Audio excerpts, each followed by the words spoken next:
Um homem ordinário, que é esse que vos fala, hoje conversa com Constâncio Viana. Para você ter uma ideia, o cara é roteirista, o cara é diretor e o cara é autor e produtor. Nós vamos conversar um pouco sobre o filme que ele lançou no passado. Vem comigo, no caminho eu te explico. Constâncio Viana. E aí, Ramon, você tá bom? Beleza? Eu tô falando mineiro já, tem 10 dias que eu tô aqui. Mas isso daqui é uma praga, você sabe, né? Constância, vamos falar do sequestro do voo 375. Isso. Deixa eu te contar uma história aqui. Que ano que aconteceu isso? O ano foi 1988. Já tem um 88? 88. Constância, deixa eu te falar uma coisa aqui. Eu não sei se é nessa época que acabou o cruzeiro, veio cruzados, depois Sim. cruzado novo, né? Na Jaratureta, cada dia era um... Foram 4 planos econômicos e a crise não passava. Foi ação de 800%, foi uma loucura. Exatamente isso. Porque o que eu vou te contar aqui, eu não me lembro disso, Constância. 88 eu tinha... Quantos anos que eu tinha em 88, gente? Não fala não, deixa isso pra depois. Tá bom, mas eu tinha quase... Bom, eu tinha muitos... Tinha um bocado já. Um bocado. Com certeza você tinha mais ou menos o que eu tinha, porque eu tenho 5,6 e eu tinha na época 19 anos, 19 para 20 anos. Então você é um pouquinho mais velho que eu. E eu não me lembro desse caso, Constâncio. Então, por que você não lembra? Porque o caso aconteceu no dia 29 de setembro de 1988. Uma semana depois veio a promulgação da Constituição, foi 5 de outubro de 88.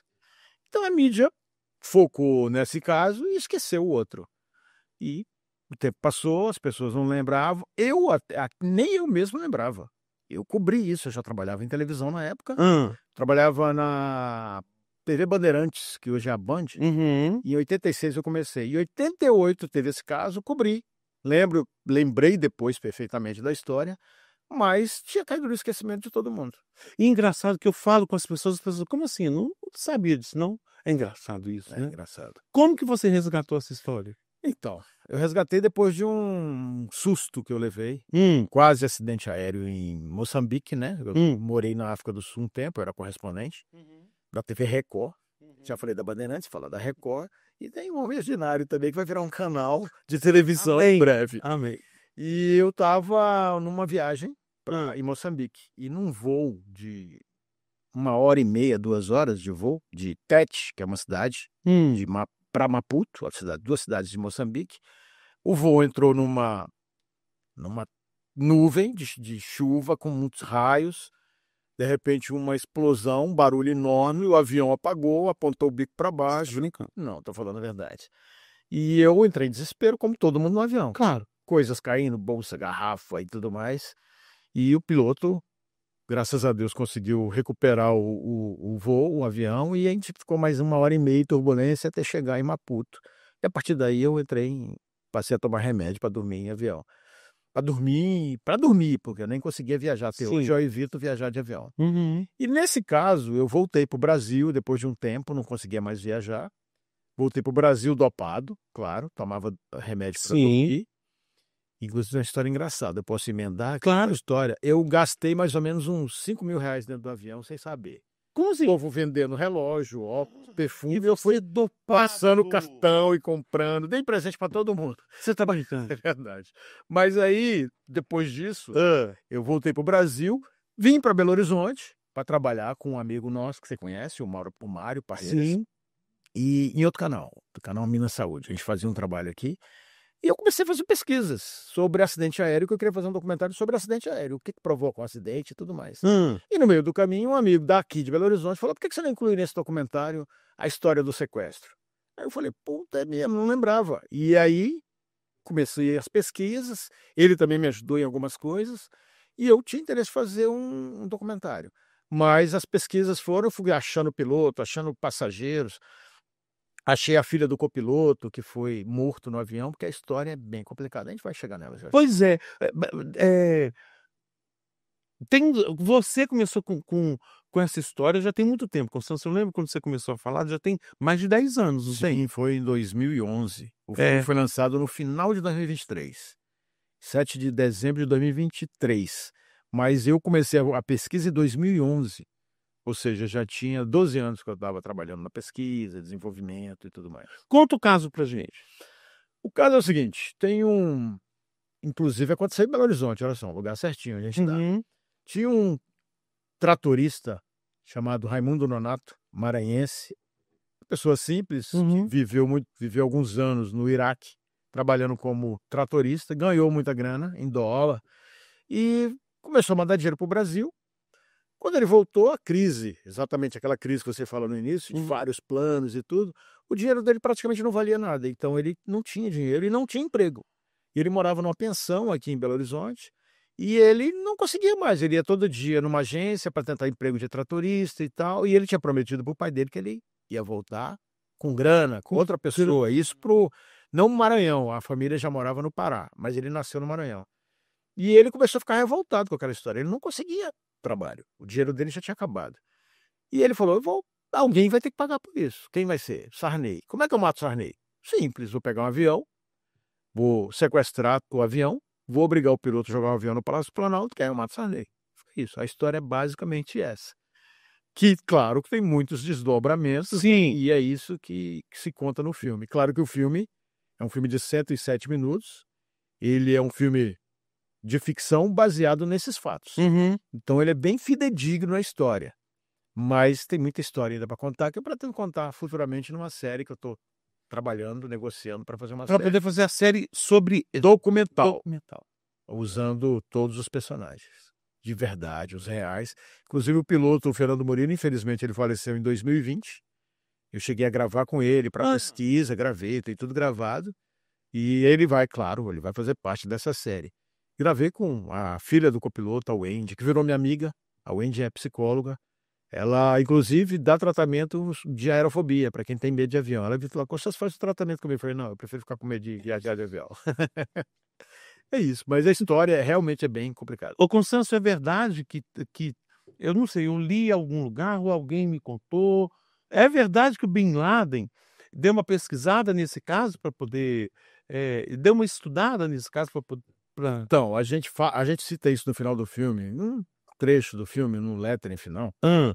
porque durante as pesquisas a gente chegou a uma pessoa que tinha feito um delegado, ele não quis, como ele não tinha a documentação, então ele pede sigilo.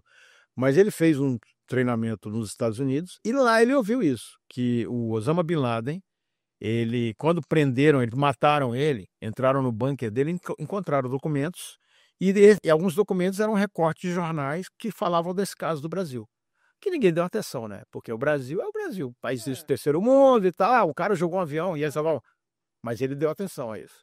Inclusive, a gente cita o fato, eu lembro esse fato, que se tivesse dado importância para isso, não teria acontecido o 11 de setembro, que foi o caso do Bin Laden de jogar os aviões nas torres. Por quê? Já teria detector de metal, já teria portas blindadas, então ele não teria condições de fazer o que os terroristas do Bin Laden, né, do Al-Qaeda, eles não teriam condições de fazer o que fizeram.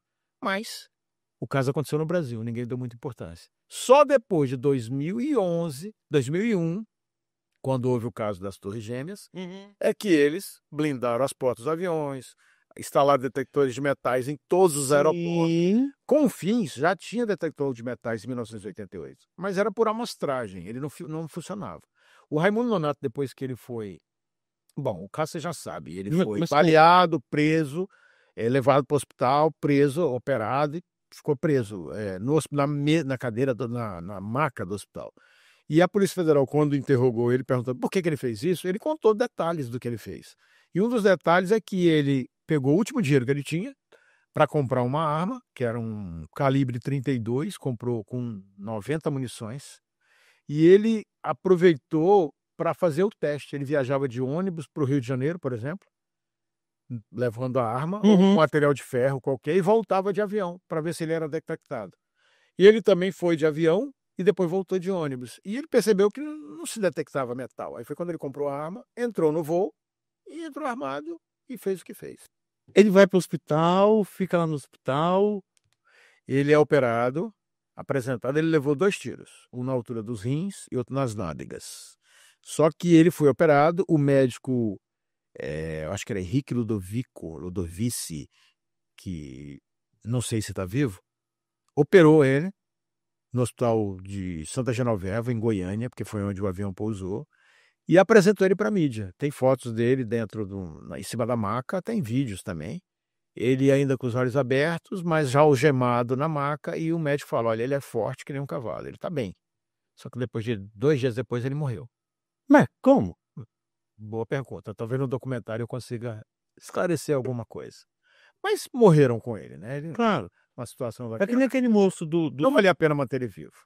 Claro. E aí teve até dois legistas que alegam situações diferentes, que um diz que ele morreu, que ele nem levou um tiro da polícia, que a bala que atingiu ele estava na mochila dele, ela deflagrou sozinha.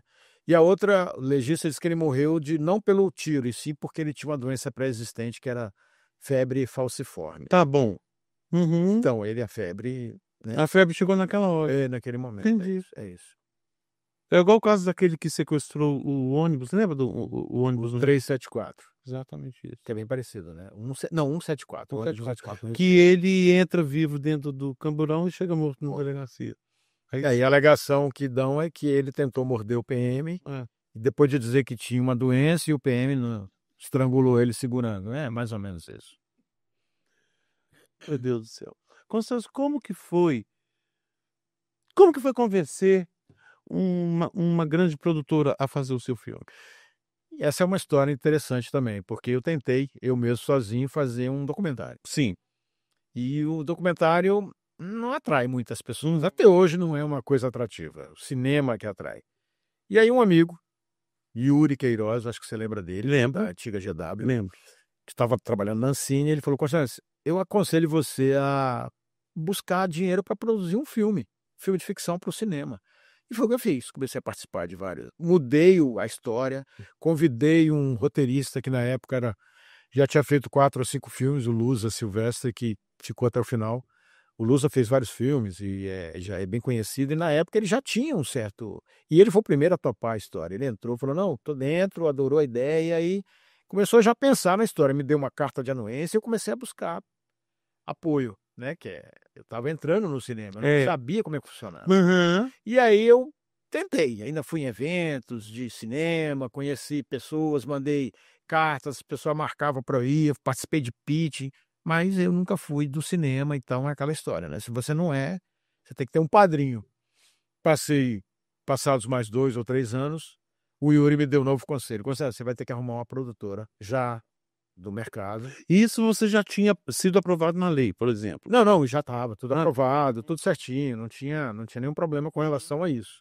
O problema era chegar num investidor, num distribuidor. Para eu chegar num distribuidor, eu tive que fazer uma parceria com uma outra produtora, e eu fiz com a Scarlatti. Foi engraçado que ele me deu o contato, eu entrei em contato com a produtora Scarlatti, mandei, na verdade, Não, eu liguei. Ligação, telefone fixo. Liguei no telefone fixo. Não sei nem se alguém existe, mas tinha na época. É um negócio que discava? 2016. Não, esse já era moderno. Já era. Olha. Então liguei, a pessoa atendeu, que foi a Joana Henning, com quem eu fiz a parceria, e falei do meu projeto. Olha, eu tenho um filme, uma ideia assim, assim, assado, tal. 15 minutos depois a gente já estava na videochamada com o sócio dela, que era o Sérgio Saleitão. Uhum. E uma semana depois a gente assinou um contrato de parceria.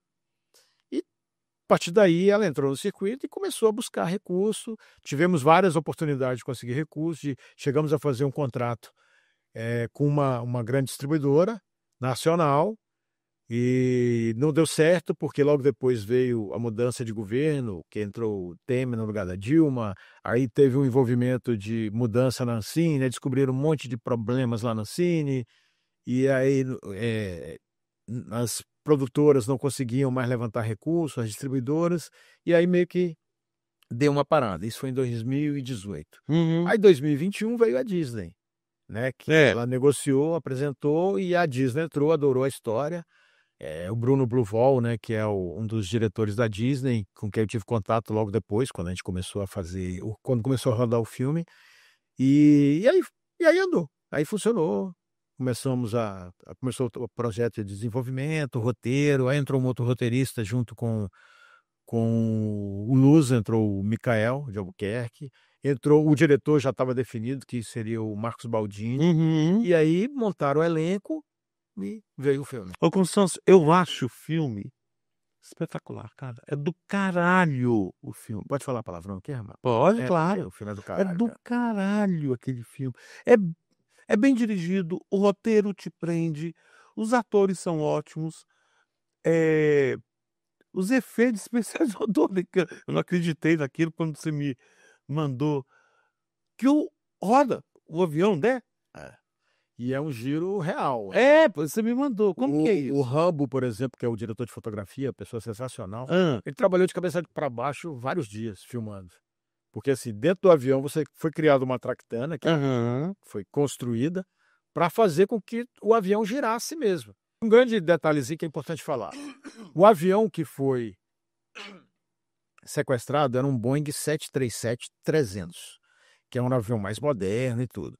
Só que o avião que a gente filmou era um 737-200, Hum. porque os 300 da VASP, eles foram todos devolvidos, porque na época que a VASP faliu, eles foram devolvidos. E os outros ficaram na pátios, né, com dívidas, apodrecendo, e começaram a vender os aviões. O fazendeiro lá de Brasília comprou um avião para fazer um restaurante e deixou o avião lá. E a gente conseguiu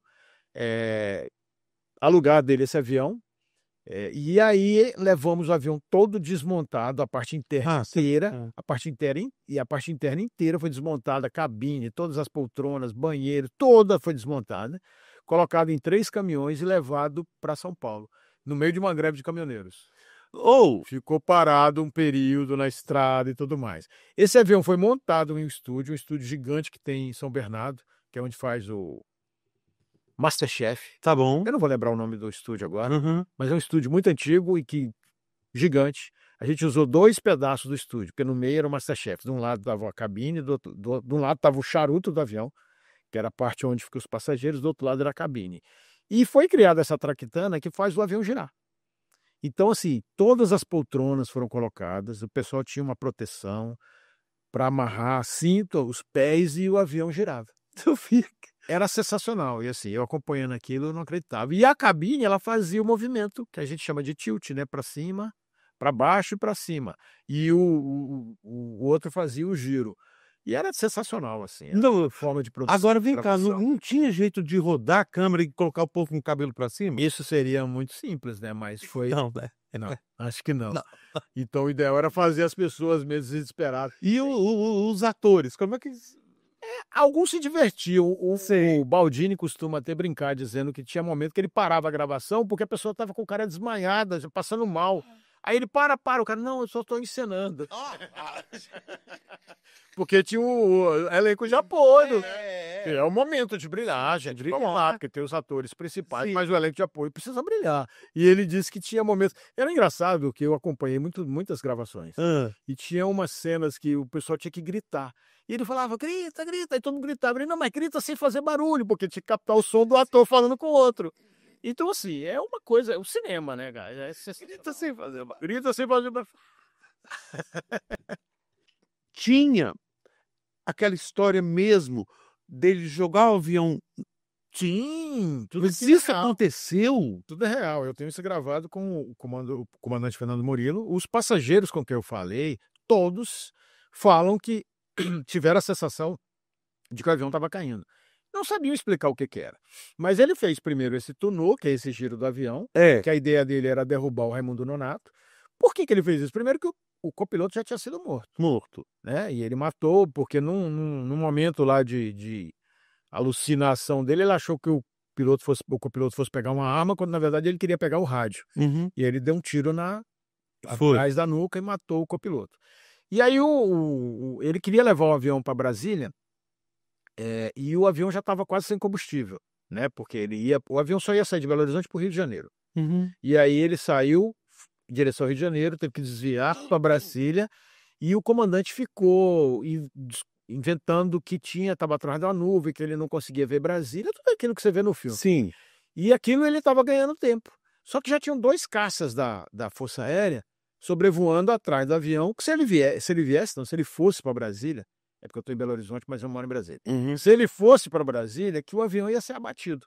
E ele sabia, porque ele viu o caça. E ele ouvia o rádio. Só que o Raimundo não. O Raimundo Nonato não ouvia. E ele deixou o rádio ligado, deixou o rádio ligado para que o comando acompanhasse o Sindacta. Então todas as conversações ele ouvia, e ele sabia que tinham 2 caças. E aí ele ficou tentando, né, até que o combustível começou a acabar. Uhum. E aí o Raimundo Nonato, ele convenceu o Raimundo Nonato, que já que ele não via Brasília, de voltar para ir para Goiânia. Na verdade ele queria ir para Anápolis, aí o Raimundo era esperto, falou: "Olha, Anápolis tem uma base aérea, não vamos para lá não, vamos para São Paulo".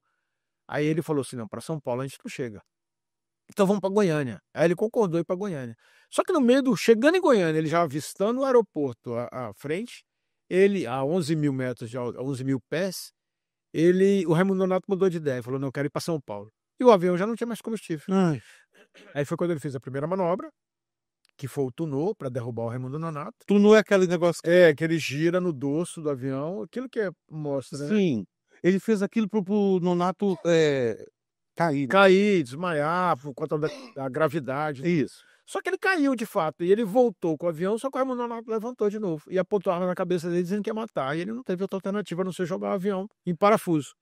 E ele apontou o avião para baixo, já vai que vai morrer, apontou para baixo e começou o avião a girar. E todo aquele drama dos passageiros dele, luzes apitando e tudo mais, tudo que o filme retrata. Sim. Quem não viu o filme tem que ver, tá na Disney. Não, cara, é espetacular aquilo. E aí ele conseguiu, sozinho, sem o copiloto, retomar o avião, já com a pista à frente, ele conseguiu baixar trem de pouso e pousar. Só que o avião já estava com um motor só, porque o segundo já tinha parado por falta de combustível. Uhum. E ele conseguiu pousar. No que ele pousou, acabou o combustível. E aí ele levantou, tirou o cinto, já estava, né, achando que tinha conseguido, porque o Raimundo Nonato caiu, bateu a cabeça, mas o cara levantou de novo e pegou a arma e continuou ameaçando ele. Aí, querendo decolar de novo, ele disse que não ia decolar, que não tinha jeito, aí ele já estava Aí não vamos decidido. contar, todo mundo assistiu o filme. Exatamente, não pode contar, É. exatamente. Mas a história é essa, né, então assim, teve toda a negociação, até que conseguiram tirar ele do avião e ele foi abatido. Constância, me fala uma coisa aqui, como que foi a seleção dos atores para fazer o filme? Na verdade, eu não participei muito diretamente disso, foi mais por conta do diretor e da produtora, que é a Joana. Uhum. Mas assim, o Raimundo Nonato, principalmente, que é o Jorge Paes, que é um ator Que excelente. que é sensacional, ele ganhou alguns prêmios e tal, como melhor ator, coadjuvante no caso. Aham. Ele ganhou o Grande Otelo, né, que é um Que dos principais prêmios. maravilha. A gente participou de 12 prêmios, concorremos a 12 e ganhamos 6. Ele ganhou o prêmio. Então, assim, ele de fato era o mais parecido. Aham. Os outros, na verdade, não tinham aparência, não era tão Uhum. próxima dos personagens principais. Sim. Mas que não mudou muito, mas o fato do Raimundo Nonato ser bem parecido, o Jorge Paes, né, que era o Raimundo Nonato ficção, ser muito parecido, foi uma grande sacada. E ele não só isso, como é também um excelente ator. Ele é de Excelente. Brasília. Ali é de Ele Brasília? nasceu no Ceará, mas ele foi pequeno e viveu em Brasília. Ele aprendeu teatro, cinema, tudo em Brasília. E Junto com a Joana, que também é da área do circo e tudo mais. você como que foi que vocês encontraram ele? Não, então, ele já era conhecido da Joana. Ah. E ele tinha feito um filme antes, se não me engano, era o Marighella. E aí falaram: não, ele é muito parecido, é esse. Foi feito um teste e aprovado e sucesso. Ele é tão intenso, cara, é tão bom. Mas no último dia, a última cena que foi gravada com ele, quando acabou o filme, a gravação que corta, valeu, com todo mundo comemorando, ele foi parar no hospital, porque ele estava com uma gastrite. Eu imagino. De tanta intensidade que ele botava no personagem. Ele é sensacional. Todos são. O Murilo, o Grangeia, Danilo Grangeia, que fez o Murilo, também é sensacional. Lamento que ele não tenha conseguido ganhar outros prêmios. Teve até novela agora recentemente. Quem, o Nonato? O Murilo. O Murilo, que é o Danilo Grangeia, que fez o piloto. O piloto. Que fez o Fernando Murilo. Ele é sensacional. Ele é muito bom. Eu não conhecia também. Aí teve o César Mello, que fez o copiloto. Uhum. É a Juliana Alves. Aquela bonita que fez a aeromoça. Juliana Alves, que era a chefe das aeromoças. Isso. E tinha os outros personagens. É. Me pergunta agora. Constância, mas que punheta arrumar patrocinador para fazer um filme. E todo o filme foi parte financiada pelo FSA, que é o Fundo de Setor Audiovisual, via distribuidora, que era a Disney, e a outra parte foi bancada com o recurso próprio da própria produtora, que é a Scarlatti. Porque para você lançar um filme, você tem que gastar outro dinheiro bom filme para poder fazer o marketing dele, né. Sim. É o que a gente viu aí agora no Ainda Estou Aqui. que pra todo mundo não é o Ainda Estou Aqui, é o filme do Valtinho. O cara gastou muita grana pra divulgar, pra chegar onde chegou e ganhar o Oscar e tudo mais. A gente realmente não ia ter esse recurso todo e tanto é que a Disney investiu muito em divulgação, eu não sei exatamente o valor, mas teve muita divulgação. Eu mesmo participei de diversos projetos de divulgação, tivemos, programas de televisão Eu lembro, e você teve muita falou. coisa. É. Mas de fato, assim, o recurso não era tão grande como foi o do filme do Valtinho. E assim, a gente também tem aquela concorrência com os filmes americanos, né. É. Quando a gente lançou o filme, a gente concorreu com apesar de lançar em 600 salas e teve um início de semana muito bom, mas ele concorria com o Aquaman 2 e concorreu com a Fantástica Fábrica de Chocolate, Sei qual que que é. na verdade era um musical, É. ninguém sabia, quem assistia depois se arrependia. Wonka, não é? É o Wonka, é isso. Que é uma E bosta. era aqui entre nós era uma porcaria. Uma merda. E assim, as pessoas iam assistir porque cinema nacional, Ramon, você sabe que o cara vai sair de casa, ele tem que pagar o estacionamento, ele tem que pagar a pipoca, ele tem que pagar o refrigerante e ainda tem que pagar o cinema. Aí o cara fala assim: "Pô, vou sair de casa para ver um filme nacional? Vou nada, vou no certo. O certo é o filme de Hollywood". E é isso, aí o cinema brasileiro fica por melhor que seja o filme, as pessoas não vão, Não vão. preferem não arriscar, gastar tanto dinheiro para poder ver um filme nacional. E como que é a história do streaming, por exemplo? E agora ele tá no canal da Disney, né? O streaming, ele tá na Disney, tá muito bem, desde que foi pro streaming, tá na Disney Plus. Uhum. E eu sei que ele tem muitas visualizações, mas é aquela história, né? É um filme que agora tá fechado ali. É. Até a possibilidade de um dia ele ser exibido numa TV aberta ou numa TV a cabo, ou coisa parecida. E aí sim, talvez o filme Podia, a seja Globo realmente. passa na segunda-feira filme brasileiro, já podia já. Não, mas aí que tá, tem um tempo, parece que existem 7 anos de o contrato, né, 7 anos de é fechado para o streaming durante 7 anos. Depois disso, eles podem liberar e negociar com canais abertos. Entendi. Então, se for exatamente os 7 anos, esse vai terminar em 2023, 2030. Se nós estivermos vivos até lá, sabe, a gente assiste. Eu já tô com 95, não sei. Eu tô com 74. Constâncio, deixa eu te perguntar uma coisa aqui. Como que eu faço para fazer um filme? Ramon, Difícil, né? você já fez vários, né? Vários, mas Na raça. na raça. Na raça. Então, assim, Na raça, porque eu nunca consegui, eu consegui apoio, né? Apoio assim, Sim. eu te dou o estúdio, eu te dou a câmera, os amigos, trabalhos e tal, mas assim, nunca consegui. Eu já fui aprovado em lei. Pois é, mas é isso, a gente tem que o cinema é para poucos. A gente eu costumo dizer que, assim, você tem bons amigos, mas na hora de dividir a grana, esses amigos somem. É isso, porque é basicamente isso, você tenta fazer um recurso, buscar um recurso com algum empresário, o cara vai falar assim: "Pô, eu não vou investir em você porque eu não te conheço. Eu vou investir no Ramon que é mais famoso".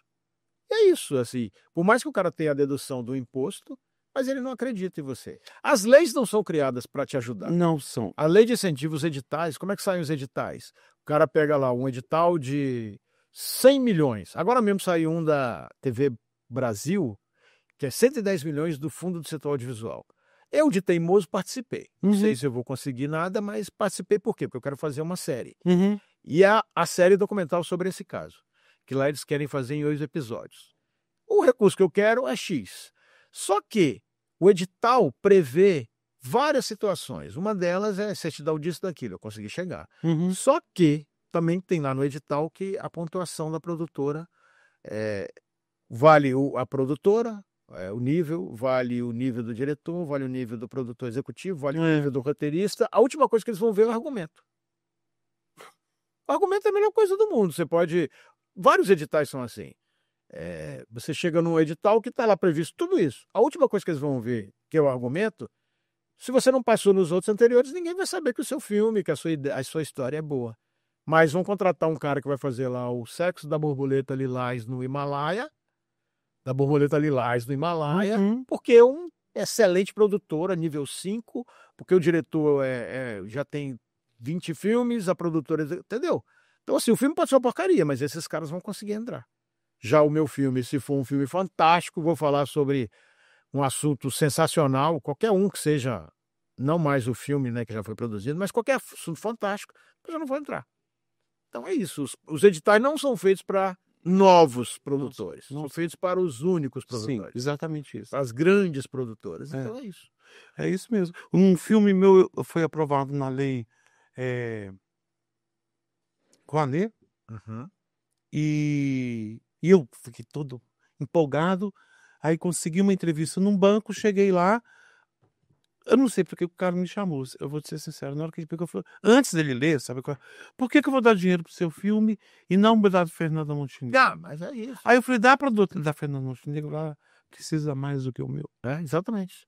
É aquela história de sempre, assim, o cara não vai arriscar investir no Constâncio, na LTC Produções, que é a minha produtora, do que investir numa grande produtora, que eu não vou citar nenhum nome, mas tem grandes produtoras, que são sempre as mesmas. Se você parar para pensar e ver os filmes, o filme é de fulano de tal, o filme é de ciclano de tal, produtora tal, produtora tal, sempre as mesmas. É tudo é mesmo, Sempre, todas as mesmas. sempre as mesmas. E isso acontece tanto no estadual, no municipal, Sim, como no federal. exatamente. A panela, o clã, tem sempre os mesmos. Sim. Eu sei, por exemplo, lá em Brasília tem uma... E eu falo mesmo porque Brasília é uma vergonha. Tem Mas você acredita que eu já passei no FAC? Então, mas o FAC, o que acontece? Você tem o FAC que você precisa de um SELIC. SALIC, a SALIC. SALIC de pessoa física. Uma vez eu fui fazer a minha SALIC de pessoa física, botei meu portfólio e tal. Foi aprovadíssimo, de cara. O mesmo portfólio meu era o da produtora, aí eu fui fazer da produtora. Não foi aprovado. Aí eu falei, como não? É o mesmo portfólio? Aí veio alguém lá de dentro e falou assim, porque o pessoal que escolhe as produtoras, que analisam, são donos de outras produtoras. Eles não vão querer concorrer. Não, logo. Então é assim, é uma produtora de um amigo que vai me ajudar no projeto e tal. E aí eu nunca tentei FAC no DF, porque eu sei que aquilo ali é para uma panela única. Ô, Constâncio, aqui não muda não, viu, amigo? Nunca consegui absolutamente nada em Minas Gerais. É a tal do parecista. O parecerista, é um nome até complicado. O parecerista, que vai dar um parecer sobre o seu projeto, é um cara que está concorrendo com você. Com você, exatamente. Como é que um cara desse vai aprovar um projeto? Porque meu amigo vai oferecer, vai ajudar no meu, e o meu eu vou ajudar no do amigo. E é assim que funciona e vai ser assim sempre. Nada muda. Não. Nada muda. Eu não sei se eu posso falar aqui de governos. Pode. Mas no governo anterior ao atual, eu tive uma reunião e o filme ainda não tinha sido feito e ainda estava em vias de conseguir recurso e tudo mais, e foi aprovado nessa época. Eu tive uma reunião com o secretário do audiovisual, da Secretaria de Cultura, o secretário de audiovisual. Não vou citar o nome dele aqui agora, mas Mas era o Mário Frias? Não, Mário Frias é secretário de Cultura. Tá. O secretário de audiovisual era o Bruno... Não lembro. Mas o cara foi tão gente boa em reconhecer que ele não tinha muito conhecimento e queria ouvir as pessoas, que eu falei para ele, olha, você tem que lançar um edital que priorize um novo produtor. Sim. Um novo diretor. Mas a ideia não é essa? Devia, né? E foi o que aconteceu. O único edital para cinema dessa gestão saiu assim, para novos diretores. Então, assim, você que era pica das galáxias, você não podia concorrer, você não ia ganhar. E aí foi até meio que... claro, a turminha, né, a turma do cinema gosta de criticar tudo, mas assim, porque não deu mais para mim, então não quero. Aí começaram a criticar o edital. Mas o fato esse edital era o mais justo que tinha. Esse foi justo. Como está sendo esse da TV Brasil agora, que eu acho também foi justo, porque eles dividiram por níveis da produtora. Nível 1, nível 2, nível 3, nível 4. Claro que a nível 5, ou melhor, nível 5 também. Claro que a nível 5 pode participar do nível 1. Mas a 1 não vai participar do 2, do 3, do 4, do 5, porque ela sabe que não vai ganhar. Então isso já é um alento, e o recurso maior vai para o que ele chamou de cone, Centro-Oeste, Norte e Nordeste. Ou seja, Sudoeste e São Paulo, Belo Horizonte, Rio de Janeiro e Sul vão ter menos recursos. Mas assim mesmo ainda é um recurso grande. Mas é bem difícil você fazer cinema pensando nessas leis que não ajudam os principiantes, os que estão iniciando. Não mesmo. Como é que eu cheguei ao fato de querer transformar no cinema? Eu, na verdade, inicialmente eu não tinha interesse. Eu tinha interesse em fazer um documentário. Era a ideia inicial. Mas eu vi que não havia interesse para documentário. era um recurso mínimo. Eu já tinha, com recursos próprios, eu já tinha gravado as principais entrevistas, e buscava algum recurso para concluir a edição e tal, mas era muita, a grana era muito curta. Mas não havia interesse, ninguém queria patrocinar. Eu fiquei 2 anos tentando recurso, toda vez tinha uma pessoa que falava: "Ah, vou investir, mas eu dependo", e aprovado pela lei pela Ancine, né, para poder fazer a captação de recursos. Eu lembro exatamente o valor, R$ 263.000. Eu sou modesto, eu precisava de R$ 263.000. Para fazer o documentário. E eu tentei várias empresas, até que uma falou: "Não, eu tenho interesse, porque eu vou deduzir o imposto", que era para dedução de impostos. O cara ia deduzir 100%, porque até 4% de imposto, o cara pagava milhões, para deduzir 263.000 era fichinha. Uhum. Só que todo ano chegava no final do ano: "Ah, o contador ainda não me mandou o meu imposto, e eu não sei se vai ser", resumindo, não fiz. E aí eu citei o fato de eu ter conversado isso com um amigo, que Uhum. falou: "Cara, transforma isso em cinema. Cinema é mais atrativo e tudo mais". E aí foi quando eu mudei, aí eu fui atrás de produtor, ou melhor, de roteirista, Uhum. comecei a montar um elenco, eu mesmo pensei em alguns, Eu lembro que você eu cheguei a receber alguns nãos, que hoje se arrependeram, mas, e assim, normal, eu acho legal que falem não mesmo, e que depois se arrependam, isso é mais legal ainda. Mas assim, foi quando eu resolvi transformar, em filme. E aí voltei para procurar um parceiro que tinha experiência com filme, porque a minha experiência realmente, eu sou jornalista, eu tinha experiência com documental. sim. E para o cinema foi o primeiro filme, mas assim, foi o primeiro que, né, deu o que falar, é Porque, sensacional. o filme, eu vou te ser sincero, Constâncio, ele é um filme de Hollywood. Não, então, aí essa segunda parte, o desafio de fazer um filme estilo Hollywood, porque foi um filme com estilo Sim. Hollywood. A gente teve dificuldade sim com o CGI, né, que é a computação, porque tinha pouco recurso, isso é claro, isso ficou claro. Tem muita coisa ali que ficou a desejar, mas para o grande público não. Para o grande público aquilo ficou fantástico. E você que trabalha Eu vou te falar é uma diretor de coisa, arte, gostou, aprovou. muito. Nós ganhamos também alguns prêmios de direção de arte, né, Uhum. de direção de como é que fala? De efeitos visuais, Sim. ganhamos e tudo mais. Mas é claro, não ficou o que poderia ficar melhor ainda, mas ficou bom. E esse desafio de fazer foi um desafio. A Joana encarou uma pedreira, porque é caro fazer cinema, ainda mais com tanto recurso, Sim. e o filme custou, acho que em torno de 25 milhões, foi um marco na história do cinema brasileiro, muita grana. 25 milhões. 25 milhões. Claro que a Disney não bancou tudo, mas teve Claro. uma grande parte. E assim, o filme foi muito, muito bem, divulgado. A gente teve essa estrutura. E sim, fazer filme de avião é muito instigante. É. Então, assim, realmente o tema avião é sensacional. E envolver a Força Aérea. A Força Aérea, gente, ela abriu as portas para a gente de tal forma que eles decolaram aviões. Eles cederam espaço foi importante até falar isso, porque eu não ia falar da Força Aérea, e foi muito interessante. Quando eu comecei a fazer o contato com o pessoal da Força Aérea, o primeiro contato que eu fiz foi com o capitão Ribeiro, que ele era chefe do Seconsaé, na comunicação da Uhum. Força Aérea. E ele abriu as portas para localizar o piloto caça, os pilotos de caça que decolaram, que inclusive um deles é muito amigo meu, que é o Coronel Secat, está aposentado, está na reserva, mas é sensacional, um grande amigo. Eu consegui contatos com algumas pessoas, controladores de voo, e que estavam na época. E o capitão Ribeiro hoje é Coronel Ribeiro. Você vê o tempo que passa, né, para poder fazer um filme. Durante a gravação do filme, já 2 anos antes, a gente já mudou o nosso contato, passou a ser o Coronel Almeida, outra pessoa sensacional. O Coronel Uhum. Almeida abriu várias portas. O Musal, que é o Museu da Aeronáutica, onde fica a base dos Afonso, no Rio de Janeiro, foi Sim, aberto. eu conheço. Aviões decolaram, aviões taxiaram. A gente usou o avião que você vê no filme, que é a parte externa. Sim. Esse avião é um avião que era da Presidência da República, o antigo Sucatão, que ele virou peça de museu, é o mesmo modelo que a gente precisava, só que é só a parte externa, porque a parte interna dele já é outro avião. É um avião que tem cama, que tem sala de reunião, que era um avião da presidência. Então toda a cena dos passageiros entrando ali, o Sim. avião foi todo plotado com a marca da VASP, que depois a gente teve que tirar o plotagem e pintar o avião novamente, que eles fizeram tudo isso. onde tem as negociações, é na base da aeronáutica. Então, assim, a Força Aérea foi sensacional. E detalhe, não quiseram botar nem a marca deles no filme. Sabe Deus por quê? Não quiseram. Não acharam melhor, não. Mas, assim, foi tudo muito bem feito, com muita qualidade, com muita estrutura. Sim.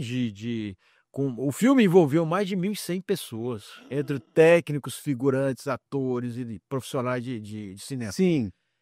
E o cinema é uma coisa atrativa, tinha muita gente. Então, eu acho que foi um acerto. E, de fato, muita gente viu o filme como um filme hollywoodiano. Eu lembro, é interessante contar uma história, que eu conheci muita gente, muitos passageiros. Eu tenho um grupo até hoje, que eu mantenho contato com os passageiros. Eu criei um grupo depois do filme, todo mundo comentando e tudo mais. No dia do lançamento do filme, eu convidei uns amigos, família, todo mundo foi ver o filme lançado no cinema lá em Brasília, no Lago Norte, no Iguatemi. Patrocina o Ramon Iguatemi. E por favor. grupo. E a gente foi para o Iguatemi. A sala estava muito cheia. Além da minha família e tal, tinha muita gente assistindo. E aí, quando acabou o filme, todo mundo lá me parabenizando, algumas pessoas emocionadas, eu também e tal, acenderam as luzes. Aí um cara levanta a mão e fala assim: gente, essa senhora aqui é minha sogra. Ela estava no voo. Eu não conhecia. E aí foi quando eu fui conhecer, fui bater papo com ela, e ela tinha chorado o filme inteiro. E a menina que estava ao lado, a filha de um amigo meu, viu que ela estava do lado e viu que ela tinha chorado o filme todo. Aí eu fui perguntar para ela o que ela achou do filme. Se ela achou que estava muito fantasioso. Ela falou com essas palavras: eu achei que ia ver um filme muito fantasioso, mas foi exatamente isso que aconteceu. Mentira, Constância. Verdade. E aí eu já até gravei com ela pro meu documentário, pra série documental. Sim. Já marquei, já fui lá, já gravei com ela. E é isso. Constância, porque é apavorante. Não, e ela estava com o marido no voo, e o marido dela não teve coragem de ir ao cinema ver o filme, que ele não quis passar por tudo aquilo de novo. Tem passageiros do filme que não viajam mais de avião. Alguns voltaram a viajar e tal. E é muito interessante. Eu não sei o que eu faria. Eu acho que eu quebraria a janela e pularia. Ia dar mais certo, talvez. É sério que isso. E essa coisa que o Abá falou sobre o tanto que filme de avião, de aviação, chama atenção. Pô, nós temos sequências e sequências do filme Aeroporto, né? Sim, verdade. Eu era uma criança, fui no cinema ver o Aeroporto, eu fiquei fascinado com o filme. E que o filme não acontece nada, né? Assim, é uma senhora, é um homem com uma suspeita de que tá com uma bomba, mas não acontece nada. E uma senhora que viaja, né, Abá? É muito fascinante isso mesmo. A Sociedade da Neve, Sociedade da Neve, isso. que eu assisti o documentário, puta, é muito pesado aquilo, né, cara? É difícil. Mas eles conseguiram fazer um filme muito bom. Muito bom, bacana. muito bom. A Sociedade da Neve é Tem o Sully, né, que pousou o avião no Rio Hudson, em Nova York. Que ele pousa o avião dentro do rio. Qual que é aquele que bebia? Não, aquele é o voo. O voo. O Sully é o avião que decolou do aeroporto de Nova York. Os pássaros entraram na turbina, o avião não conseguiria voltar e ele resolveu pousar no rio. Ele não conseguiu voltar para o aeroporto e nem para o outro aeroporto. Então ele pousou no rio. Salvou todos os passageiros. E você não lembra desse filme? Não lembro. O Tom Hanks, que é o piloto, ele fez o piloto. Mas nesse caso do filme do avião, a Força Aérea não tinha, pelo contrário, ela agiu da melhor forma possível. Porque ela decolou caças para sobrevoar, apoiando, porque a ideia era, o piloto mandou um código, né, pelo transponder, avisando que ele estava sobre sequestro, que é o 775, acho que era esse. E aí ele não podia responder, né? Porque o passageiro, ele falava sempre com o meu passageiro, mas quando ele tinha a chance de falar, e aí os caças decolaram porque ele estava vindo em direção a Brasília e o transponder apitando que o avião era um avião sequestrado. E assim, avião sequestrado vindo para Brasília, tem que derrubar. A Força Aérea, o piloto, esse Coronel Secato, por exemplo, ele nunca assumiu que ele recebeu a ordem de abater o avião, mas a ordem foi dada. Se chegar na Espaço Aéreo de Brasília, pode abater, derruba o avião. Só que não precisou, porque o comandante conseguiu negociar e desviou o voo, ele conseguiu enganar e tudo mais. Mas se ele chegasse a um determinado ponto, o avião ia ser derrubado. Constância, vamos falar sobre o livro? Vamos. Constâncio, vamos lá. Esse livro é aquele que você quer transformar em série? Então, é exatamente o contrário.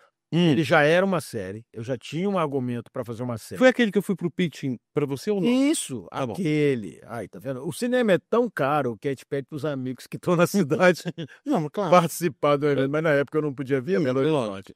É exatamente isso. Esse livro era aquela série que eu tinha um desenvolvimento, já com Fantástico. com uma sinopse, com um arco longo, com várias tal. Só que esse livro, essa série, não é que não tenha gerado interesse, ela gerou interesse, eu até tive um início de contato com uma grande canal a cabo, mas foi exatamente em vésperas do Covid. Logo depois veio a pandemia, veio o isolamento e aí pararam as negociações. Nessa de parar as negociações, eu deixei como tudo, o Brasil parou, o mundo parou por conta do Covid, eu abandonei, larguei. E aí, o ano passado, eu mostrei para uma amiga que é enfermeira, mas é uma escritora também, Patrícia, que trabalha comigo, Patrícia Campos, sua amigona. É uma cretina, na verdade, né? E é como falam na Bahia, que ela diz que chamar de cretino, você tá elogiando. Ah, é? E ela é uma cretina, ela é uma baiana. E aí ela leu, eu falei, o que você achou? Isso é um livro. Eu falei, que livro, mulher? Isso é uma série de terror. Ela, não, mas você tem que transformar num livro, não sei o que. Eu falei, caramba, eu nunca escrevi um livro. Mas tá aí, é só você inverter. Aí foi o que eu fiz. A sinopse estava pronta, os argumentos estavam prontos e tal. Eu aumentei, comecei a escrever um pouco mais, mostrei para ela falou, tá pronto, é isso aí e tal. Aí eu fiz uma publicação digital para fazer um teste, publiquei. Só que assim, não divulguei, não falei nada. Tá. E ela encaminhou para essa editora, que é a IP das Letras, que vai publicar o livro dela. A IP das Letras se interessou, me mandou uma proposta, eu topei e tá aí o livro. A gente não lançou ainda. E vocês vão lançar quando? Ainda não tem uma data. Ele já tá, na verdade, tá à venda. É isso que eu queria saber. Ele já tá à venda Tá à venda, não, tá à venda na próprio site da IP das Letras, que você pode acessar. Ah, tá Aqui bom. na letrinha embaixo, não. IP das Vai Letras, tá? vai. Vai tá, então. Vai. É isso aí. Deixa eu te perguntar uma coisa aqui, porque no dia que eu fui lá defender no pitching, isso aqui a menina quase arrancou os cabelos, que história, ficou toda empolgada. Pitching serve pra alguma coisa? Vende alguma coisa? Mentira. Muito raro. Sabe o que pitching é? Para tomar o seu dinheiro de inscrição e pegar por exemplo. Também. É o tal do... Eu tive agora, recentemente, na Max, que é aqui em Belo Horizonte. Eu vim ano passado. Foi ano passado? Novembro, acho que foi o último agora. Né? A última Max que teve, eu inscrevi o projeto da série, não essa. A do caso anterior do sequestro. Eu participei de 6 rodadas de negócio. Me chamaram, inscrevi 6 empresas. Nada, nenhuma delas. Todas elas que adoraram, não, mas todas adoraram, me deram e-mail, entre em contato, vamos fazer, fiquei louco, porque eu tenho isso, tenho aquilo. Comecei com 6. Uma não, eu com 5, porque uma delas o cara já deixou claro que ele queria assumir tudo e tal. Eu falei, não, obrigado e tal, nem entrei em contato. Mas as outras 5 eu mandei mensagem para todos, como havia sido combinado. Uma delas me respondeu, falou que tinha interesse, fizemos uma reunião online, bati um papo, deu tudo certo, vamos fazer um contrato, vamos. Sumiu. Nunca mais apareceu. O cara desapareceu. Mandei até recentemente uma mensagem, mas também não recebi. Porque bloqueou no WhatsApp. Não, eu nem tenho contato no WhatsApp. O negócio é tão mais ou menos que a gente só fala por e-mail. Não tem telefone, não chegou nesse nível. Porque o que eu tô te falando, no dia que eu fui, a mulher quase sambou em cima da mesa. Eu tô te falando, eu saí de lá super entusiasmado. Sim, eu lembro. Você falei, falou. Constância. Já era. Qual é o seu Pix? Qual é o seu Pix que ela já tá te mandando dinheiro agora? Te juro. Mas é assim mesmo. Mas é tudo mentira isso. Aqui, e eu vou te falar mais uma coisa aqui. Já participei de vários Rio Content Marketing. É o meu caso, eu participei de alguns. Constante, cada ideia... Agora é Rio 2C, como é que é? Eu acho que é isso, Rio 2C, não é mais Rio Content. Deram o nome, deram uma paraibada no negócio, mas continua a mesma coisa. Então, porque é o seguinte, cada ideia, cada coisa fantástica que o povo apresentava, pergunta se tem, nem nada. Ramon, vou contar uma historinha pra você aqui. Mas a gente tá voltando pro cinema. Mas pois isso.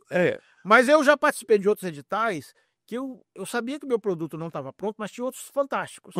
E aí o cara vai lá, chegava na hora, eram 10 concorrentes. Chegava na hora de ele escolher 4, entrava 4 que não estavam entre os 10. Assim. Sim, Constância, e é um livro de terror que fala sobre estigmata, não é isso? Não, estigmata é uma das... tem as marcas, né? Assim, o meu personagem principal, ele nasce com os estigmas. Uhum. E um dos exemplos que eu tenho é o filme Estigmatas, né? Uma Sim. das referências. Como também Constantine, como Uhum. também os irmãos Winchester, né? Que é aquela dupla de irmãos que Muito bom. fantasmas e tal.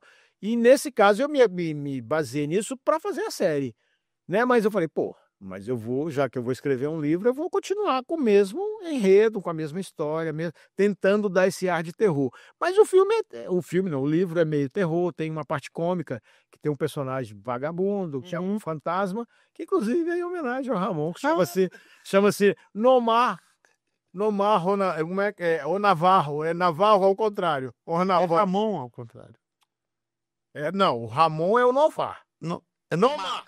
É o Nomar Ravan, que tem esse personagem que é o Nomar Ravan. Que é em homenagem a você, Ramon. E você sabe disso. Eu sei disso e eu também te homenageei num filme meu que é O Senhor Constância. Você me matou, Ramon. Eu, pelo menos, já transformei você num cara morto, já é um fantasma. Mas você teve que me matar no seu filme. Meu filme, ele morre na primeira cena. E morre como, Ramon? Com uma sapatada Olha na só. cabeça. Constância, então quer dizer que esse daqui, ele é vamos dizer, é a primeira temporada da série?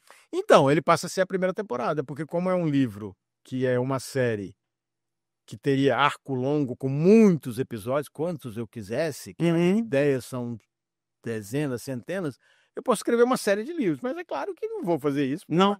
Pretendo fazer pelo menos mais um ou dois, mas talvez não mais do que isso, porque as pessoas vão cansar. Não é Senhor dos Anéis, né? Você quer contar um pouquinho do que se trata? Quero. A história se trata do cara. Começa com uma cidadezinha. Inclusive, eu quero aqui agradecer um amigo, porque a primeira parte do livro inteira, praticamente, foi um amigo que escreveu, porque ele escreveu para a série. E eu queria mostrar um caminho mais simples do livro. E você conhece bem o Clóvis, que foi nosso Adoro Clóvis Souza. Falei, Clóvis, você não está fazendo nada, está meio aposentado, escreve para mim aí o início de uma série que eu vou contar uma história que um menino nasce numa comunidade bem pobre, simples, e que ele nasce com os estigmas. E ele retrata essa vila, coisa mais linda. Assim, no início, você vai ler, você consegue visualizar a vila nas palavras do Clóvis. Eu falei, cara, não vou mudar uma letra disso. Então, a primeira parte, praticamente toda, que a gente chama aqui, que é o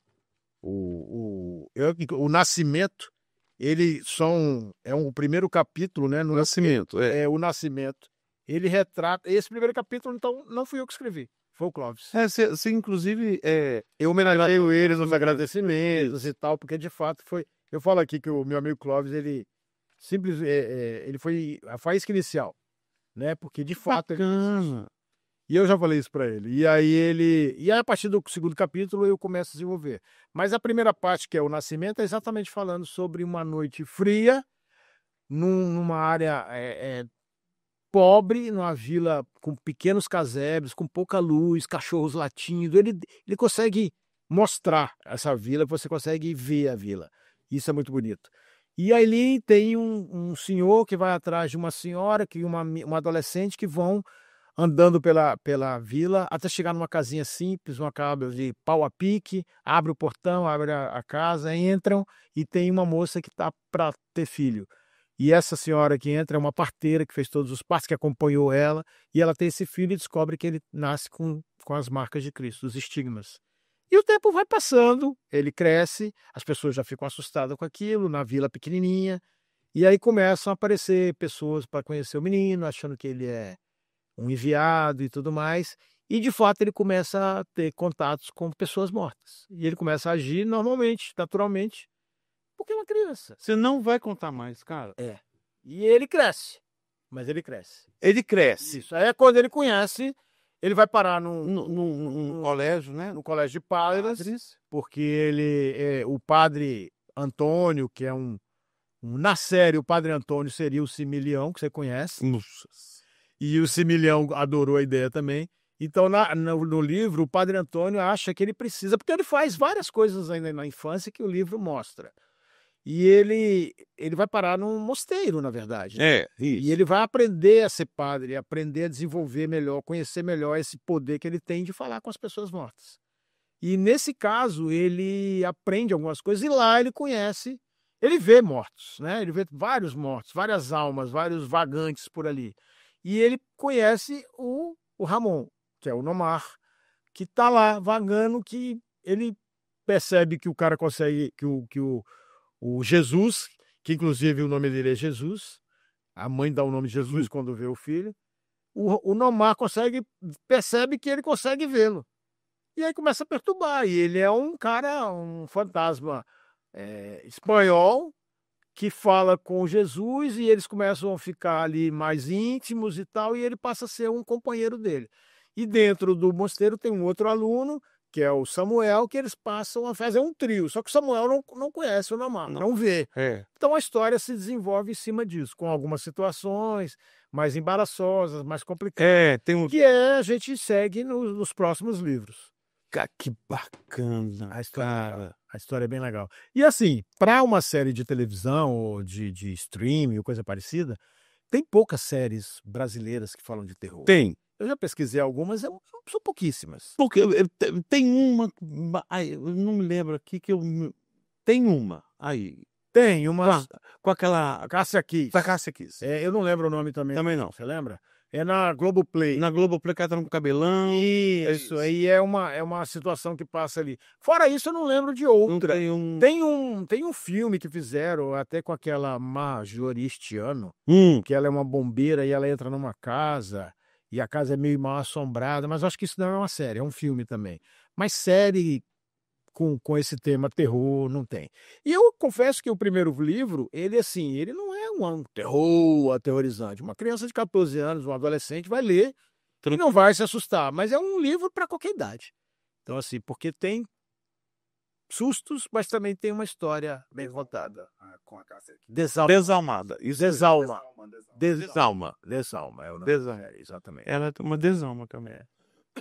Ô, Constâncio, então eu consigo no IP das Letras, do site do IP das Letras. Esse está aparecendo aqui. Tá, aí você pode comprar o livro que vai chegar pelo correio, ou você compra o livro digital para Kindle ou coisa parecida. Ah, que bacana. Aonde que eu compro também? No mesmo lugar. No mesmo lugar. Ele deve ser vendido na Amazon ainda e tudo mais, mas a princípio está no IP das Letras. E eu ainda não fiz o lançamento, né? Na verdade, eu estou lançando aqui. Tá bom, olha que bacana. E isso é um presente para vocês, espero que você goste.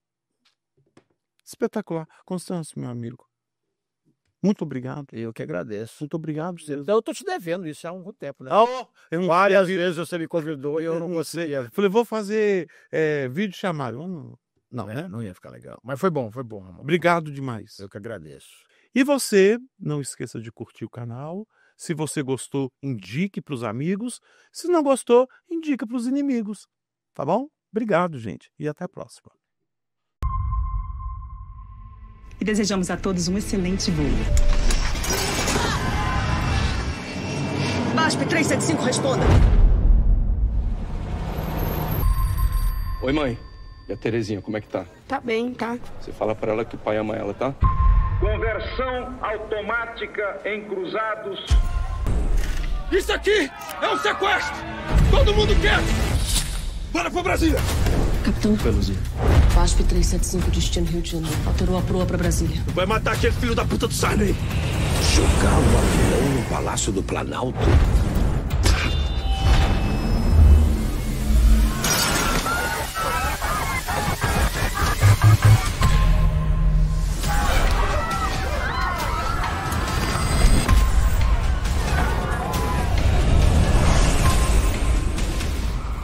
Atenção, equipe de entrada, assumir posição. Nós teremos uma chance. BASP 375, na escuta.